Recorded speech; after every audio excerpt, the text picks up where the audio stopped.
बिस्मिल्लाहिर्रहमानिर्रहीम। अस्सलाम वालेकुम स्टूडेंट्स, मैं हूं हसन फरीद, आपका फिजिक्स टीचर। स्टूडेंट्स, आज हम चैप्टर नंबर 16 का आगाज करेंगे जिसका नाम है ऑल्टरनेटिंग करंट। प्रीवियसली हम चैप्टर नंबर 13 में बैटरी को यूज करके आए हैं और बैटरी की वोल्टेज को मैंने डायरेक्ट वोल्टेज और बैटरी से बनने वाले करंट को मैंने डायरेक्ट करंट बोला था।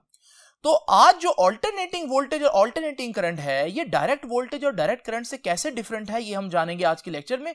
तो आइए स्टूडेंट्स, स्टार्ट करते हैं आज का लेक्चर। स्टूडेंट्स, अगर आप ये लेक्चर अपनी बुक में देखें तो बुक में किसी किस्म की कोई हेडिंग आपको नजर नहीं आएगी, जिसकी वजह से आप लोगों को इस आर्टिकल को लिखने में थोड़ी सी मुश्किल होगी। तो मैंने स्टूडेंट्स सबसे पहले आप लोगों को ये कॉन्सेप्ट आसान बनाने के लिए कुछ हेडिंग्स डाल दी हैं इस बोर्ड पर भी और नेक्स्ट बोर्ड पर भी, तो आप लोगों को ताकि ये आर्टिकल इजीली समझ में आ जाए और अगर शॉर्ट क्वेश्चन में कोई चीज पूछी जाए तो आप उसका इजीली आंसर दे सकें। अब स्टूडेंट, सबसे पहले तो मैं आपको याद करवाता चलूं कि एक डीसी सोर्स क्या होता है। एक डीसी सोर्स एक ऐसा वोल्टेज सोर्स होता है जिसकी पोलैरिटी कांस्टेंट रहती है।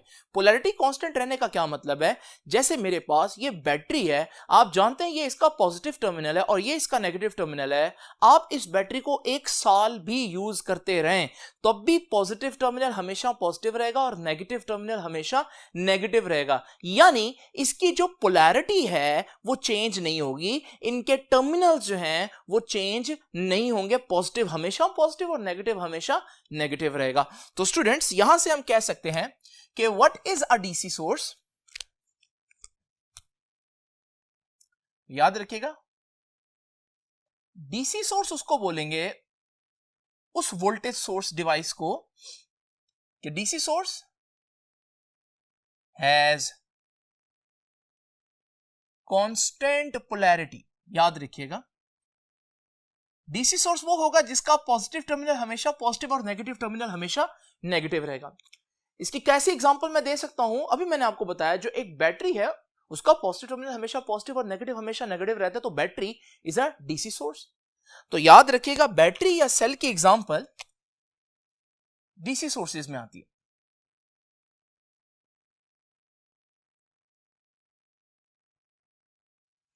और जहां पर भी आप सर्किट में एक डीसी सोर्स को लगाएंगे तो आप उसका सिंबल कुछ इस तरह से देंगे। तो ये 2 लाइंस आप ड्रॉ करते हैं, जो छोटी वाली लाइन है वो नेगेटिव टर्मिनल को शो कर रही होती है और जो बड़ी वाली लाइन है वो पॉजिटिव टर्मिनल को शो कर रही है। तो अगर मेरे पास एक सर्किट है और उस सर्किट के अंदर ये डीसी सोर्स लगा हुआ है, तो जब आप इस सर्किट को सिंबॉलिकली बनाएंगे तो सिंबल में आप इस डीसी सोर्स को कुछ इस तरह का सिंबल देंगे जो मैंने अभी आप लोगों को बताया। अब स्टूडेंट्स, देखते हैं कि जब मैं एक डीसी सोर्स को एक रेजिस्टर के साथ किसी सर्किट में कनेक्ट करूं तो क्या होगा। आप लोग जानते हैं कि हमारे पास कन्वेंशनल करंट जो है वो पॉजिटिव से नेगेटिव फ्लो करता है। तो क्योंकि ये टर्मिनल हमेशा पॉजिटिव रहेगा और ये टर्मिनल हमेशा नेगेटिव रहेगा, तो पॉजिटिव से नेगेटिव जो है वो कन्वेंशनल करंट फ्लो करता रहेगा और आप लोग देख रहे हैं करंट एक ही डायरेक्शन में फ्लो कर रहा है, यानी करंट अपनी डायरेक्शन चेंज नहीं कर रहा। और दूसरी बात है, करंट का मैग्नीट्यूड भी चेंज नहीं हो रहा, चार्जेस एक ही स्पीड से मूव कर रहे हैं, वो कभी स्लो या कभी फास्ट नहीं हो रहे। इसका मतलब ये जो करंट आप लोग देख रहे हैं, क्योंकि ये डीसी सोर्स के लगने की वजह से बना है, इस करंट को कहेंगे डायरेक्ट करंट या डीसी। और स्टूडेंट्स, डीसी में आप 2 बातें नोट करें। पहली बात क्या है, there is no change in direction, direction constant है, करंट एक ही डायरेक्शन में फ्लो कर रहा है। और दूसरी बात जो आप लोगों ने नोट की है वो ये है कि करंट का मैग्नीट्यूड चेंज नहीं होगा। अगर 3 एम्पियर करंट पास कर रहे हैं तो 3 एम्पियर ही करंट पास करता रहेगा जब तक कि बैटरी जो है वो फुल ड्रेन नहीं हो जाती, खत्म नहीं हो जाती। तो स्टूडेंट्स, हम लोगों ने देखा कि जब भी डीसी सोर्स को हम अटैच करते हैं, कनेक्ट करते हैं किसी सर्किट के अंदर, तो उससे करंट बनता है और वो करंट कहलाता है डायरेक्ट करंट। और डायरेक्ट करंट क्या होता है जी, उसमें क्या खास बात है, याद रखिएगा, डायरेक्ट करंट में 2 बातें हैं। Direct current has constant magnitude, उसका मैग्नीट्यूड भी नहीं चेंज होता, constant magnitude and same direction, और उसकी डायरेक्शन भी कांस्टेंट रहती है, उसकी डायरेक्शन भी चेंज नहीं होती। तो ये 2 बातें बहुत इंपॉर्टेंट है, डायरेक्ट करंट का मैग्नीट्यूड भी चेंज नहीं होता और डायरेक्शन भी चेंज नहीं होती। अब स्टूडेंट्स, वही सर्किट दोबारा से जरा इमेजिन करें, अगर मैं इस करंट को मेजर करने के लिए यहां पर एक एमीटर लगाऊं तो आप देखेंगे एमीटर ने अगर 3 एम्पियर्स की रीडिंग दी है तो वो 3 एम्पियर्स की रीडिंग ही देता रहेगा और आप देखेंगे वक्त गुजरने के साथ साथ करंट में चेंज नहीं आएगा जब तक कि बैटरी खत्म ना हो जाए। तो नॉर्मल कंडीशन में आपका करंट जो है वो कांस्टेंट रहेगा। इसको मैं ग्राफ के ऊपर यूं शो कर सकता हूं कि अगर ये 3 एम्पियर है सपोज करें, तो टाइम गुजरता जाएगा एक्स एक्सिस पर, लेकिन करंट तो 3 एम्पियर ही हर लम्हा मिलता रहेगा। तो अगर आप ड्रॉ करेंगे तो you will get a horizontal line. ये हॉरिजॉन्टल लाइन शो कर रही है कि टाइम के चेंज होने से करंट में कोई तब्दीली नहीं आ रही। 3 एम्पियर है तो 3 एम्पियर ही रहेगा, 2 एम्पियर है तो 2 एम्पियर ही रहेगा, जब तक कि आप कोई चेंजेस ना लेकर आए, कोई रेजिस्टेंस ना चेंज कर दें, टेम्परेचर ना चेंज कर दें।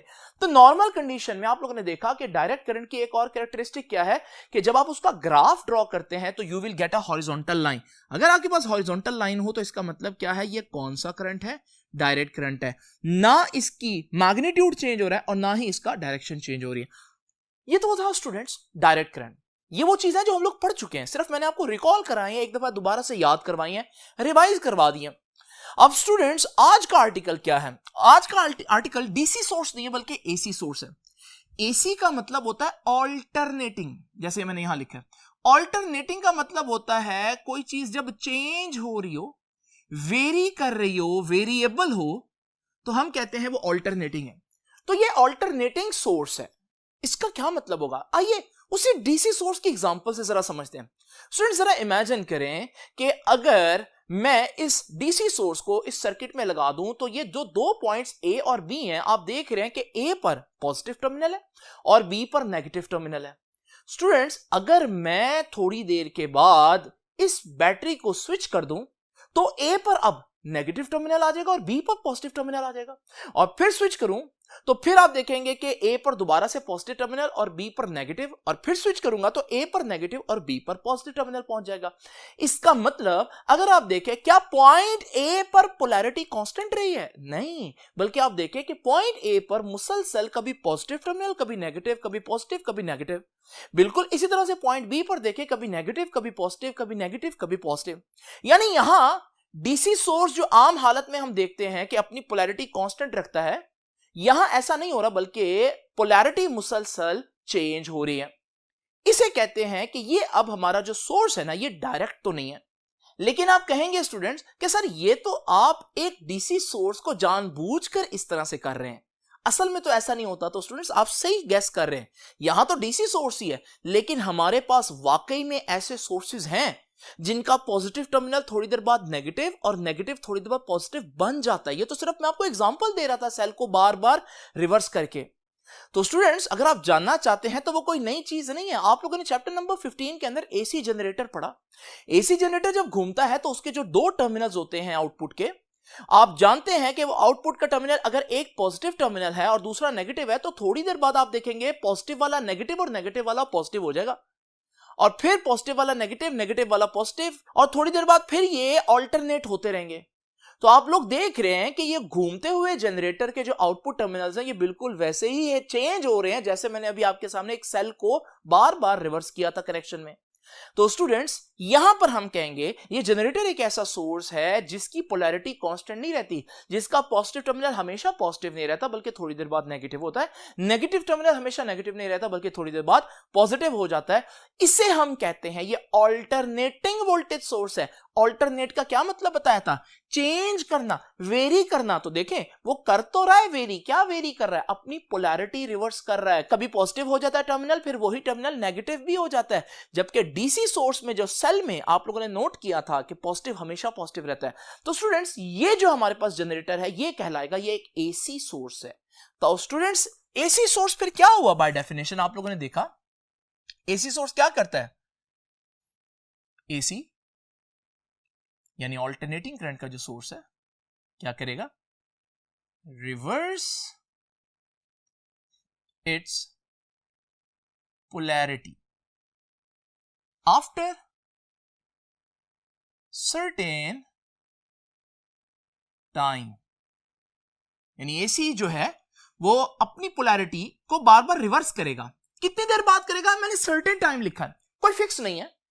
हो सकता है कोई हमारे पास एक ऐसा जनरेटर भी हो जिसकी जो पोलैरिटी है वो काफी देर से रिवर्स हो क्योंकि वो स्लो घूम रहा है, और ऐसा भी हो सकता है कि हमारे पास एक जनरेटर इतना तेजी से घूम रहा हो कि उसकी पोलैरिटी बड़ी तेजी से चेंज हो रही हो। लेकिन स्टूडेंट्स याद रखिएगा, जो एसी सोर्स आपके घरों में प्रोवाइड कर रहा है वापडा, तो वापडा से आने वाला जो करंट है या वोल्टेज है वो भी एसी होती है और उसकी फ्रीक्वेंसी 50 या 60 हर्ट्ज होती है। ये चेंज होती रहती है लेकिन नॉर्मल वैल्यूज 50 या 60 हर्ट्ज हैं। इसका मतलब वापडा के पास जो पड़ा जनरेटर है, क्योंकि वो अपने एक्सिस पर 60 चक्कर काटता है, इस वजह से उसके जो टर्मिनल्स हैं वो भी 60 दफा जो हैं वो अपनी पोलैरिटी रिवर्स करेंगे 60 टाइम्स। तो स्टूडेंट्स ये तो हो गया एसी सोर्स की डेफिनेशन। अब एग्जांपल पूछ रहा है, अब मैंने एग्जांपल दे तो दिया आपको। जो आपका एसी जनरेटर है वो क्या करता है, एसी जनरेटर एसी सोर्स है, वो अल्टरनेटिंग वोल्टेज जनरेट करता है। अब स्टूडेंट्स उसके बाद अगर हमने सर्किट में एसी सोर्स को सिंबल देना तो फिर क्या करेंगे, याद रखिएगा सर्किट के अंदर एसी सोर्स का सिंबल कुछ इस तरह से देंगे, लाइक दिस। तो ये है एसी सोर्स का सिंबल। अब स्टूडेंट्स ये एसी सोर्स के अंदर मैंने वेव क्यों बनाई है? अब बच्चे समझते हैं कि वेव बनाई है तो शायद चार्जेस ऐसे जा रहे होंगे जो हमने वेव बना दिए, लेकिन ऐसा नहीं है स्टूडेंट्स। एक वायर के अंदर चार्जेस या आगे जा सकते हैं या पीछे जा सकते हैं, तो इसका मतलब हमारे पास चार्जेस इस तरह से मूव करना तो मुमकिन ही नहीं है। तो फिर ये जो हमारे पास सिंबल है इसके अंदर ये वेव फॉर्म कहां से आ गई, ये अब हम जानेंगे स्टूडेंट्स। लेकिन उससे पहले हम डिस्कस कर लें कि अल्टरनेटिंग करंट क्या होता है। ये तो अल्टरनेटिंग वोल्टेज थी ना। अब जरा स्टूडेंट्स इमेजिन करें कि ये जो हम लोगों ने अल्टरनेटिंग वोल्टेज सोर्स लिया है, इसको मैं एक रेजिस्टर के अक्रॉस कनेक्ट करता हूं। आप लोग जानते हैं कि ये अगर सिर्फ आप इस वोल्टेज सोर्स को थोड़ी देर के लिए गौर करें तो ये क्या करेगा, ये अपनी पोलैरिटी रिवर्स करेगा। पॉजिटिव नेगेटिव टर्मिनल बन जाएगा, नेगेटिव पॉजिटिव टर्मिनल बन जाएगा और ये इसी तरह से रिवर्स करते रहेंगे। अब स्टूडेंट्स जरा इमेजिन करें जब इसको सर्किट में हम लगाएंगे, कनेक्ट करेंगे, तो थोड़ी देर के लिए इमेजिन करें कि ये पॉइंट ए जो है ये पॉजिटिव टर्मिनल है और कन्वेंशनल करंट कहां से कहां जाता है, पॉजिटिव से नेगेटिव। तो इस सूरत में करंट जो है वो पॉजिटिव से नेगेटिव चलेगा, लेकिन थोड़ी देर बाद आपको मालूम है पॉइंट बी पॉजिटिव हो जाएगा। और जैसे ही पॉइंट बी पॉजिटिव होगा तो आप लोग जानते हैं कि हमारे पास करंट पॉजिटिव से नेगेटिव चलता है, कन्वेंशनल करंट। तो अब हमारे पास करंट अपनी डायरेक्शन रिवर्स कर लेगा और फिर पॉइंट ए तब तक पॉजिटिव हो चुका होगा तो फिर डायरेक्शन चेंज हो जाएगी करंट की, और फिर पॉइंट बी पॉजिटिव हो चुका होगा और डायरेक्शन चेंज हो जाएगी। अगर आप इसको कॉन्टिन्यूस प्रोसेस के तौर पर देखें तो आप लोग कुछ इस तरह से देखेंगे कि चार्जेस मुसलसल एक साइकिल में अपने आप को रिवर्स कर रहे हैं, रिपीट कर रहे हैं। तो अगर स्टूडेंट्स आप एक अकेले सिंगल चार्ज को गौर से देखें तो आप देखेंगे कि ये सिंगल चार्ज जो है वो बेसिकली अपनी जगह पर आगे पीछे मूव कर रहा है। स्टूडेंट्स इसको तो वाइब्रेशन नहीं कहते। इसका मतलब एक्चुअली में हमारा चार्ज ऐसे नहीं जा रहा जैसे हम सोच रहे थे, बल्कि हमारा चार्ज जो है वो तो सिंपल अपनी जगह पर क्या कर रहा है, वाइब्रेट कर रहा है या ऑसिलेट कर रहा है। याद रखिएगा स्टूडेंट्स, अल्टरनेटिंग करंट एक्चुअली क्या होता है, अल्टरनेटिंग करंट एक वाइब्रेटिंग करंट होता है जिसमें चार्जेस वाइब्रेट करते हैं, एक ऑसिलेशन होती है चार्जेस की। डीसी की तरह नहीं, बल्कि डीसी में तो हमारे पास चार्जेस एक ही डायरेक्शन में फ्लो करते रहते हैं। यहां पर अगर आप गौर करें तो हमारे पास चार्जेस जो है वो अपनी जगह पर क्या कर रहे हैं, वाइब्रेट कर रहे हैं। आप सोच रहे हैं कि जब चार्जेस फ्लो नहीं कर रहे, वाइब्रेट कर रहे हैं, तो फिर एनर्जी कैसे मिलेगी? अगर आप यहां पर एक बल्ब लगा दें तो वो चार्जेस जो बल्ब के अंदर मौजूद हैं वो भी वाइब्रेट करेंगे, तो मोशन तो होगी ना चार्जेस की। और करंट क्या होता है, करंट होता है flow of charge, motion of charge. तो चार्ज की मोशन तो हो रही है, इस वजह से बल्ब जो है वो ग्लो कर रहा होगा। तो इसका मतलब अल्टरनेटिंग करंट वो सारे काम कर सकता है जो डायरेक्ट करंट कर सकता है। तो स्टूडेंट्स अल्टरनेटिंग करंट के केस में क्या डेफिनेशन बनी अल्टरनेटिंग करंट की, कि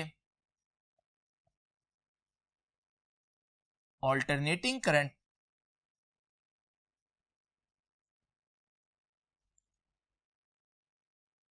एक तो रिवर्स इट्स डायरेक्शन। आपने देखा करंट अपनी डायरेक्शन रिवर्स कर रहा है, यह बात इसके बिल्कुल उल्ट है। आपने देखा था यहां क्या था, डायरेक्शन सेम रहती है। यहां हमने क्या बोला कि अल्टरनेटिंग करंट अपनी डायरेक्शन चेंज करता है। और मैं भी आपको थोड़ी देर में बताऊंगा, and also changes its magnitude. और आप देखेंगे अल्टरनेटिंग करंट अपना मैग्नीट्यूड भी चेंज करता है। तो ये फर्क हुआ डायरेक्ट करंट और अल्टरनेटिंग करंट में। स्टूडेंट्स डायरेक्ट करंट जो है वो मैग्नीट्यूड भी चेंज नहीं करता और डायरेक्शन भी चेंज नहीं करता, जबकि ऑल्टरनेटिंग करंट में चार्जेस या करंट डायरेक्शन भी चेंज करता है और मैग्नीट्यूड भी चेंज करता है। आप कहेंगे कि सर डायरेक्शन का चेंज तो समझ में आ गया, क्योंकि जब हम लोगों ने देखा कि एक ऑल्टरनेटिंग सोर्स लगा हुआ है तो आप देख रहे हैं चार्जेस जो है वो मुसलसल एक खास पीरियड ऑफ टाइम के बाद अपनी डायरेक्शन को रिवर्स कर रहे हैं। लेकिन मैग्नीट्यूड कैसे चेंज होगा? क्योंकि यहां बच्चे कंफ्यूज हो जाते हैं। जब वो अपने घर में एक बल्ब को देखते हैं तो वो जानते हैं कि इस बल्ब में ऑल्टरनेटिंग करंट आ रहा है। अगर ऑल्टरनेटिंग करंट अपना मैग्नीट्यूड चेंज कर रहा है तो फिर इस बल्ब में से कभी करंट कम होगा, कभी ज्यादा होगा, कभी जीरो होगा।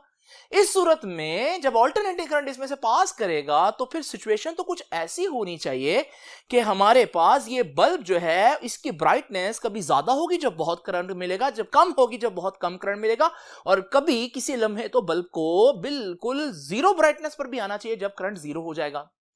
लेकिन स्टूडेंट्स, क्या आपको बल्ब डेली लाइफ में ऐसा नजर आता है? नहीं नजर आता। तो बच्चे समझते हैं कि शायद यहां डीसी यूज हो रहा है। नहीं स्टूडेंट्स, एसी ही यूज हो रहा है। हो क्या रहा है? मैंने आपको क्या बताया था कि ये जो एसी सोर्स आप घर में यूज करेंगे इसकी फ्रीक्वेंसी 50 हर्ट्ज या 60 हर्ट्ज के करीब होगी। तो अगर मैं यहां पर 50 हर्ट्ज की फ्रीक्वेंसी आप लोगों को दिखाऊं तो आप जरा देखें 50 हर्ट्ज की फ्रीक्वेंसी पर तो चार्जेस इतना तेजी से वाइब्रेट करेंगे कि बल्ब थोड़ी देर के लिए अगर कहीं पर ब्राइटनेस लूज कर भी रहा है, जीरो कर भी रहा है, तो आप उसको पकड़ नहीं पाएंगे, क्योंकि वो इतनी तेजी से ये चेंजेस आ रही हैं कि आपके माइंड में जो ब्राइटनेस की पिक्चर बनी हुई है वो अभी डिलीट नहीं होती कि अगली पिक्चर बन जाती है। इस वजह से आपको ये बल्ब मुसलसल रोशन नजर आ रहा होता है। लेकिन अगर आप इसको अचानक से स्लो करके देखें किसी बड़े हाई स्पीड स्लो कैमरा से, तो आप देखेंगे कि ये बल्ब जो है ये फ्लिकर करेगा, यानी कि इसकी ब्राइटनेस आपको वाकई कम ज्यादा होती दिखाई देगी, जिसका मतलब है कि मैग्नीट्यूड भी कांस्टेंट नहीं है बल्कि मैग्नीट्यूड क्या हो रहा है? चेंज हो रहा है। तो स्टूडेंट्स, ये तो मैंने आपको बता दिया कि डायरेक्शन भी चेंज हो रही है और मैग्नीट्यूड भी चेंज हो रहे हैं। ऑल्टरनेटिंग करंट के अंदर याद रखिएगा हम ग्राफ को स्टडी करेंगे अभी आगे चल के, लेकिन यहां मैं उसका थोड़ा सा इंट्रोडक्शन दे देता हूं। मैंने आपको क्या बताया कि हमारा जो ऑल्टरनेटिंग करंट है उसका दूसरा नाम मैं क्या रख सकता हूं? क्योंकि ऑल्टरनेटिंग करंट के अंदर चार्जेस क्या कर रहे हैं? वाइब्रेट कर रहे हैं। तो मैं कह सकता हूं ये वाइब्रेटिंग करंट है। सिर्फ ये कहने की हद तक आप इसको सोच सकते हैं। मैं इसको ऑसिलेटिंग करंट भी कह सकता हूं। अब स्टूडेंट्स, जरा फिर से इमेजिन करें वो जो चार्जेस मूव कर रहे हैं उस पूरे सर्किट में, उनमें से एक चार्ज को फोकस करें। ये चार्ज क्या कर रहा है? ऑसिलेट कर रहा है, बैक एंड फोर्थ मूव कर रहा है, आगे पीछे मूव कर रहा है। अब स्टूडेंट्स, अगर आप याद करें चैप्टर नंबर 7 फर्स्ट ईयर में आप लोगों ने वर्टिकल मास स्प्रिंग सिस्टम की मोशन को स्टडी किया था और वो बिल्कुल इस चार्ज की मोशन से मिलती जुलती है। अब ये बात मैं क्यों बता रहा हूं भला? क्योंकि वहां पर मैंने आपको एक बात बताई और वो ये कि ये जो वर्टिकल मास स्प्रिंग सिस्टम है, अगर इस वर्टिकल मास स्प्रिंग सिस्टम का मैं टाइम के साथ ग्राफ ड्रॉ करूं, कैसे करूं?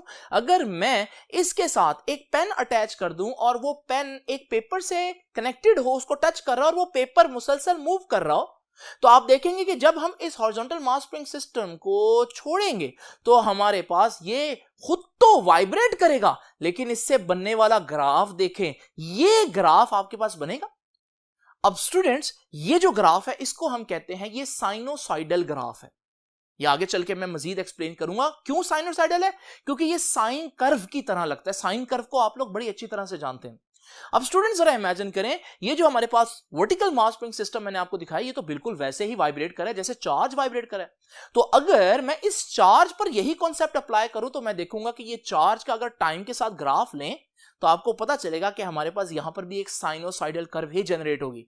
इस वजह से हम अक्सर ये ग्राफ जो है, जो मैंने अभी आप लोगों के सामने बनाया है, इस ग्राफ को यहां पर मैं बना देता हूं। ये ग्राफ आपको बहुत जगहों पर नजर आएगा स्टूडेंट्स।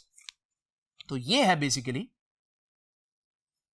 ऑल्टरनेटिंग करंट का बड़ा मशहूर ग्राफ। इसका यह मतलब नहीं चार्जेस ऐसे मूव कर रहे हैं, नहीं, ये बेसिकली करंट के मैग्नीट्यूड में जो वेरिएशन है कि करंट का मैग्नीट्यूड कैसे चेंज हो रहा है उसको शो कर रहा है। इस पर मैं अभी मजीद डिटेल बताऊंगा, लेकिन यही वो ग्राफ है जो बेसिकली हम यहां पर सिंबल में डालते हैं। तो सिंबल में ग्राफ कहां से आ गया, अब समझ लगी आप लोगों को? क्योंकि ये बेसिकली साइनोसॉइडल वेरिएशन है चार्जेस की। इस वजह से आप वाइब्रेटिंग कह सकते हैं, आप ऑसिलेटिंग कह सकते हैं, आप इसको साइनोसॉइडल भी कह सकते हैं। ठीक है जी, क्योंकि वाइब्रेशन की कई टाइप्स होती हैं, साइनोसाइड उसमें एक स्पेशल टाइप है। अब स्टूडेंट्स आप लोग याद रखिएगा, ये जो ग्राफ है ये चार्जेस की मूवमेंट को नहीं बता रहा। चार्जेस क्या कर रहे हैं, आप अगर गौर से देखें फिर से, तो चार्जेस जो है वो हमारे पास अल्टरनेटिंग करंट अगर हमारे पास हो तो वो आगे जाते हैं और पीछे जाते हैं। तो हमारे पास चार्जेस तो ऑसिलेट कर रहे हैं, यानी फर्स्ट साइकिल में, फर्स्ट हाफ साइकिल में 0 से t/2 हाफ साइकिल में अगर ये टर्मिनल पॉजिटिव है ये नेगेटिव है तो करंट ऐसे जाएगा पॉजिटिव से नेगेटिव लाइक दिस। और हमारे पास अगले हाफ टर्मिनल में ये पॉजिटिव वाला नेगेटिव हो जाएगा और नेगेटिव टर्मिनल पॉजिटिव हो जाएगा, लेकिन करंट तो पॉजिटिव से नेगेटिव जाना है तो पॉजिटिव से नेगेटिव ऐसे जाएगा और हमारे रेजिस्टर में से ऐसे गुजरेगा। यानी अगर आप रेजिस्टर में फोकस करें, यानी लोड में फोकस करें, तो लोड के अंदर चार्जेस क्या कर रहे हैं, नीचे जा रहे हैं और ऊपर जा रहे हैं, और वो नीचे ऊपर ये क्या हो जाएगा, ये तो हमारे पास एक वाइब्रेशन बन जाएगी, जो कि मैंने अभी आप लोगों को दिखाई कि बल्ब के अंदर चार्जेस जो है वो वाइब्रेट कर रहे होंगे। अब स्टूडेंट्स हम नेक्स्ट बोर्ड पर चलते हैं और देखते हैं कि मजीद अल्टरनेटिंग करंट के बारे में क्या जानना जरूरी है। स्टूडेंट्स जैसे कि मैंने आप लोगों को बताया कि अगर हमारे पास एक चार्ज जो है वो वायर के अंदर ऑसिलेट कर रहा हो, ये बिल्कुल ऐसे है जैसे एक स्प्रिंग जो है वर्टिकल स्प्रिंग ऑसिलेट कर रहा हो। और हम लोग जानते हैं कि एक वर्टिकल स्प्रिंग के साथ अगर हम पेपर की मूवमेंट शो करें तो हम एक साइन कर्व जो है वो जनरेट कर सकते हैं। यानी हमारे पास मास स्प्रिंग सिस्टम की वाइब्रेशन के साथ एक साइन कर्व जो है वो एसोसिएट है, उसका कोई ना कोई ताल्लुक है। ये वहां बहुत डिटेल में डिस्कस किया था। अब स्टूडेंट्स याद रखिएगा, आज जो चार्जेस ऑसिलेट कर रहे हैं उस चार्ज में भी हम यही साइन कर्व जो है वो इमेजिन कर सकते हैं कुछ इस तरह से। यानी चार्जेस की ऑसिलेशन जो है यानी कि करंट, उसका भी साइन की कर्व से ताल्लुक बनता है। तो यहां से मैं आपके सामने एक फार्मूला लिख देता हूं, जैसे मैंने आपके सामने फार्मूला मास स्प्रिंग सिस्टम में एक बनाया था, x = x0 sin थीटा। तो बता रहा है कि ये जो डिस्प्लेसमेंट है इसका साइन से कोई ना कोई रिश्ता है, क्योंकि उसका रिलेशन आप देख रहे हैं ग्राफ बिल्कुल साइन कर्व आया। तो अगर यहां पर भी हमारे पास साइन कर्व ही आ रहा है करंट के केस में, तो हम कहेंगे यहां करंट का भी साइन से कोई रिलेशन है। तो हम यहां पर एक फॉर्मूला बनाएंगे I = I0 sin थीटा। यहां I करंट है, यानी हम कह रहे हैं करंट जो है वो बिल्कुल ऐसे चेंज हो रहा है जैसे साइन का ग्राफ हो, और यहां पर हम कह रहे थे डिस्प्लेसमेंट बिल्कुल ऐसे चेंज हो रहा है जैसे साइन का ग्राफ होता है।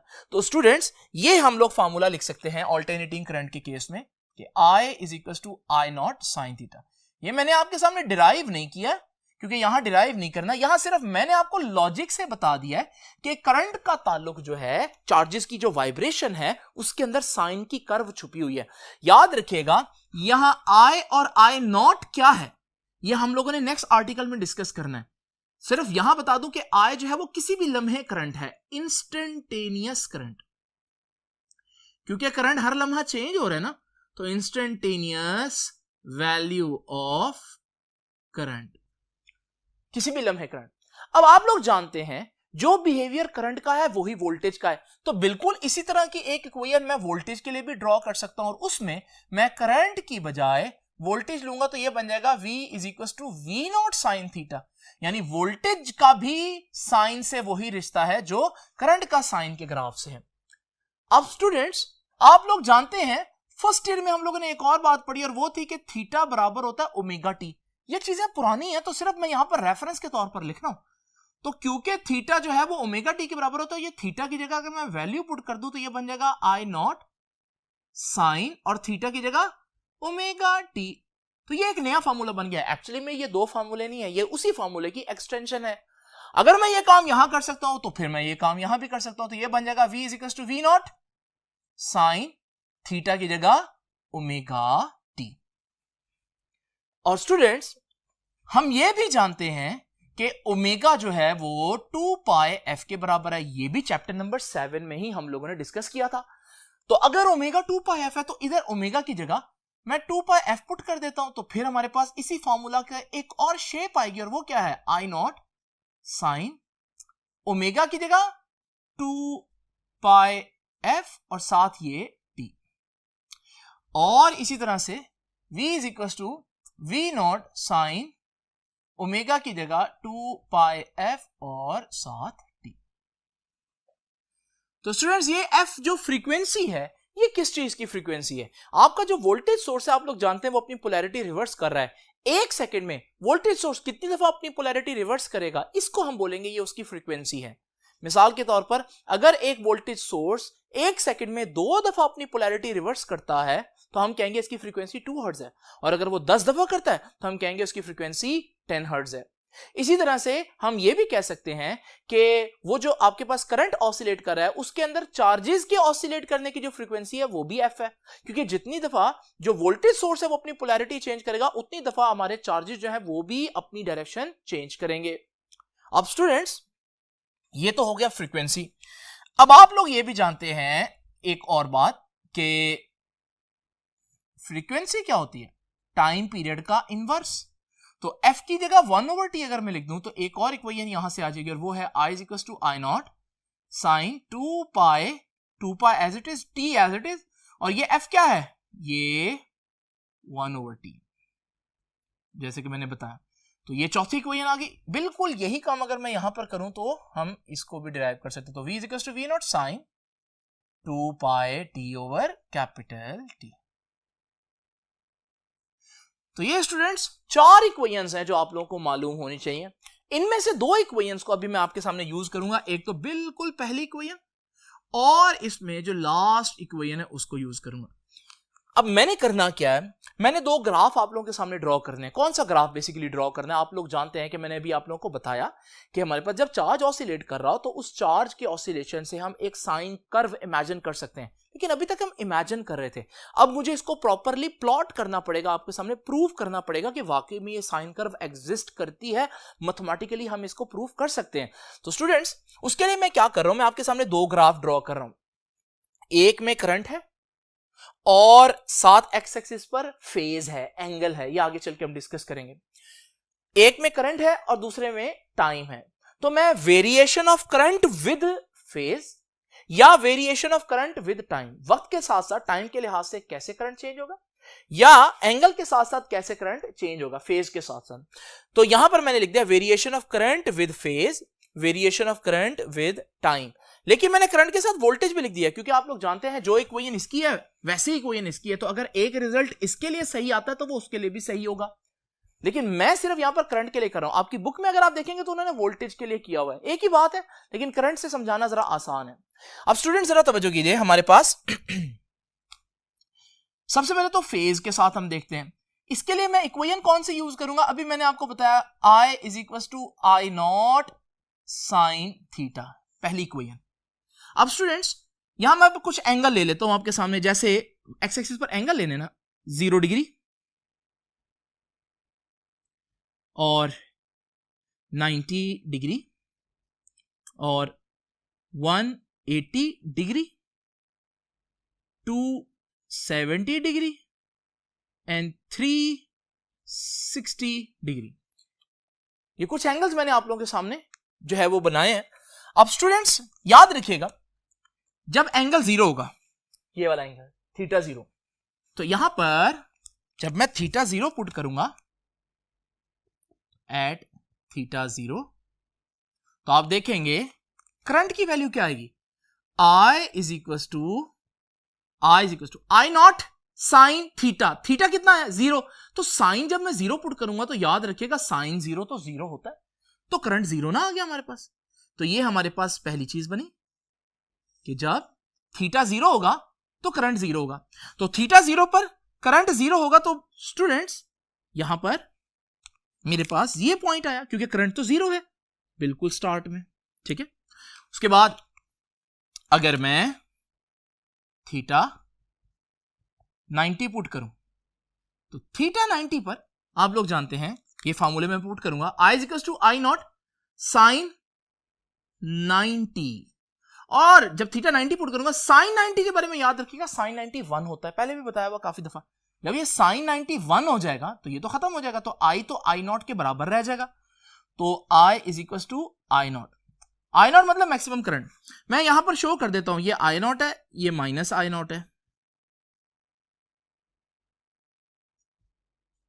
अब स्टूडेंट्स 90 डिग्री पर करंट मैक्सिमम है, तो ये 90 डिग्री है, इस पर करंट मैक्सिमम है इतना, तो ये हमारे पास करंट आ गया।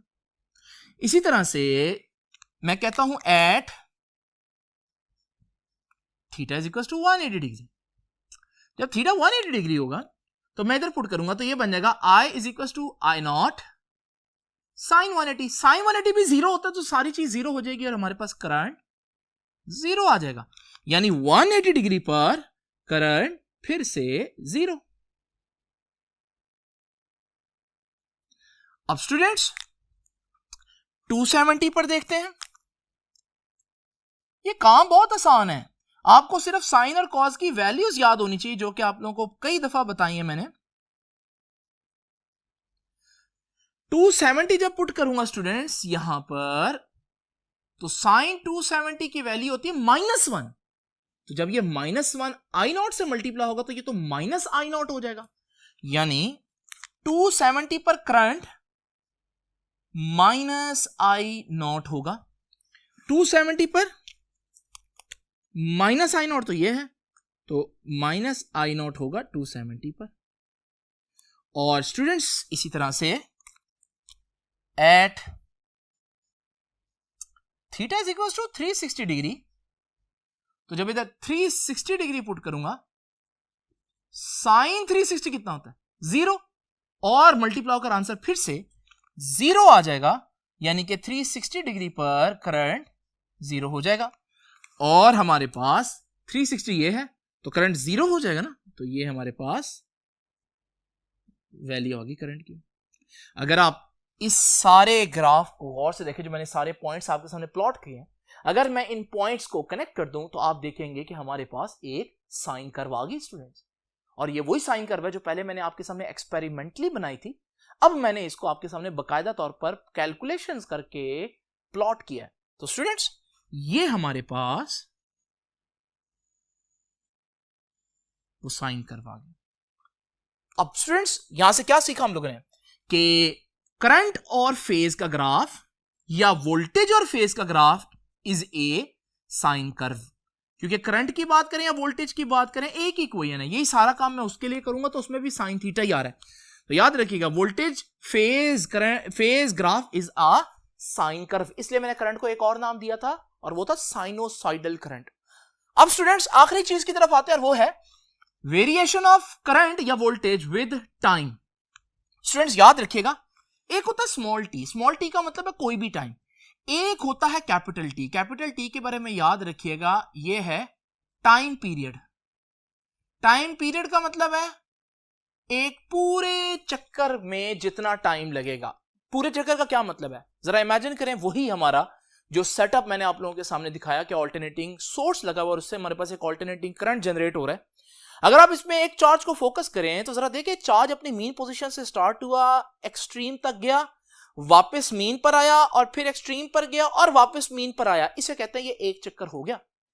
इसके दौरान जितना टाइम लगेगा उसे हम कहेंगे ये कैपिटल टी है. तो time period is the time required to complete one complete cycle. दोबारा देखें साइकिल कहां से स्टार्ट हो रहा है मीन से एक्सट्रीम पर, एक्सट्रीम से वापस मीन पर, मीन से फिर ऑपोजिट एक्सट्रीम और वापस मीन पर. अब स्टूडेंट्स आप इस टाइम को 4 हिस्सों में डिवाइड कर सकते हैं. जैसे मैं कह देता हूं मीन से एक्सट्रीम तक जाने का एक हिस्सा हो गया, एक्सट्रीम से वापस मीन एक हिस्सा, और फिर मीन से ऑपोजिट एक्सट्रीम एक और हिस्सा हो गया, और एक्सट्रीम से वापस मीन एक और हिस्सा. यानी कि आप अपने टाइम पीरियड को 4 हिस्सों में डिवाइड कर सकते हैं. अगर टाइम पीरियड टी था तो इसमें से हर हिस्सा t/4 होगा. यानी यहां पर मैं कह सकता हूं कि अगर चार्ज यहां से यहां तक गया तो उसको t/4 टाइम लगा. अब अगर चार्ज t/4 टाइम करे, मैं ये सारे टाइम आपके सामने पहले लिख देता हूं, ये t/4 टाइम हो गया. ठीक है. इसी तरह अगर चार्ज मीन से स्टार्ट हुआ है और एक्सट्रीम से जाकर वापस मीन पर आ जाता है तो यहां तो 2 दफा t/4 हुआ, और 2 टाइम्स t/4 जो है यानी 2 दफा t/4 वो तो t/2 होता है. तो इसका मतलब ये t/4 टाइम आ गया, t/2 टाइम आ गया. और इसी तरह से अगर वो चार्ज मीन से स्टार्ट हो, एक्सट्रीम पर जाए, फिर मीन पर आए और फिर वापस एक्सट्रीम पर जाए तो ये तो 3 दफा t/4 लगेगा. तो इसे कहेंगे 3t/4.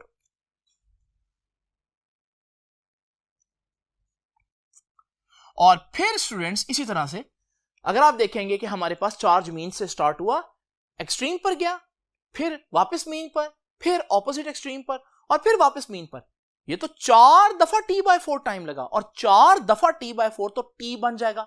तो इसका मतलब ये टाइम जो है वो टी है। तो मैंने पूरी वाइब्रेशंस जो थी ना टी टाइम की, 0 से टी तक पूरी एक वाइब्रेशन, उसको 4 हिस्सों में डिवाइड कर दिया। अब स्टूडेंट्स इस ग्राफ को भी प्लॉट करना है, उसके लिए मुझे वो इक्वेशन यूज करनी है जिसमें कैपिटल टी आ रहा है, और वो आखिरी वाली इक्वेशन है, उस पर भी मैंने स्टार लगाया हुआ है। इस इक्वेशन को जरा गौर से देखिए। इक्वेशन क्या है? I is equal to I not sine 2 pi T over capital T. Now students, सबसे पहले तो आप टी 0 पुट करेंगे। जब आपने टाइम 0 पुट करना है, ये जो टी है इसकी जगह आपने 0 पुट किया, स्टूडेंट्स 0 से मल्टीप्लाई कर सारी चीज 0 हो जाएगी, यानी कि करंट 0 हो गया। फिर इसी तरह स्टूडेंट्स आगे है t/4। अब जरा गौर से देखिएगा, जब मैं टाइम की जगह t/4 पुट करूंगा तो आप देखेंगे टी से कैंसिल हो जाएगा, 2 ज़ा 4, तो ये π/2 बचेगा। तो क्या बचा हमारे पास? I is equal to I not sine π/2। π/2 का मतलब है 90 डिग्री, π/2 का मतलब 90 डिग्री, और साइन 90 1 होता है, तो I किसके बराबर आ गया? I नॉट के बराबर आ गया। यानी t/4 पर करंट फिर से मैक्सिमम होगा, तो t/4 पर ये मैक्सिमम हो गया। फिर इसी तरह से स्टूडेंट्स अगर इस इक्वेशन को फिर से यूज करें, I is equal to I not sine 2/t over capital T, ये वाली इक्वेशन थी। अब टाइम कितना? t/2, तो जब मैं टाइम की जगह t/2 पुट करूंगा, t/2, तो t से कैंसिल, 2 से कैंसिल, सिर्फ पाई नहीं रह जाएगा। तो I is equal to I not sine pi. Pi किसको बोलते हैं? पाई बोलते हैं 180 डिग्री को, और साइन 180 मैंने आपको पहले ही बताया 0 होता है, तो I किसके बराबर आ जाएगा? 0, यानी कि यहां पर फिर से 0 आ जाएगा। इसी तरह से जब आप 3t/4 पुट करेंगे तो आपका आंसर -I0 आ जाएगा, और फिर t पर दोबारा से आपका आंसर जो है वो 0 आ जाएगा। अब स्टूडेंट्स यहां पर मैंने आपके सामने सारे पॉइंट्स जो है वो प्लॉट किए। अगर आप इन पॉइंट्स को मिलाएं तो आप देखेंगे आपके पास फिर से एक साइन कर्व आ रही है। तो ये हमारे पास सीखने को क्या बात है? इसमें सीखने को ये बात है कि ऑल्टरनेटिंग करंट हो या ऑल्टरनेटिंग वोल्टेज हो, उसका फेज के साथ या एंगल के साथ भी ग्राफ एक साइन कर्व है, और उसकी टाइम के साथ जो वेरिएशन अगर आप देखें तो वो भी एक साइन कर्व ही है। तो ये हम कहेंगे कि voltage time graph, current time भी कह सकते हैं बिल्कुल आप, क्योंकि दोनों का एक ही फंक्शन है, उसमें भी यही चीज आ रही है। Voltage time graph is a sine curve. ये कैलकुलेशन जो मैंने आप लोगों के सामने की है स्टूडेंट्स, ये आपकी बुक ने कैलकुलेशन इस पैराग्राफ के अंदर की हुई है। अगर आप गौर से देखें तो आप लोगों को ये सारी चीजें यहां पर नजर आ रही होंगी। स्टूडेंट्स ये था हमारा आज का लेक्चर, लेकिन अब आज की आखिरी बात, +I0 -I0 और इस ग्राफ का मतलब आप लोगों को एक फिजिकल पिक्चर ऑल्टरनेटिंग करंट की मैं अब आपके जहन में डालने लगा हूं। साथ साथ ग्राफ प्लॉट करूंगा, साथ साथ आपको बताऊंगा कि अगर आप इस सारे सर्किट को बहुत स्लो करके देखें तो एक्चुअली चल क्या रहा है।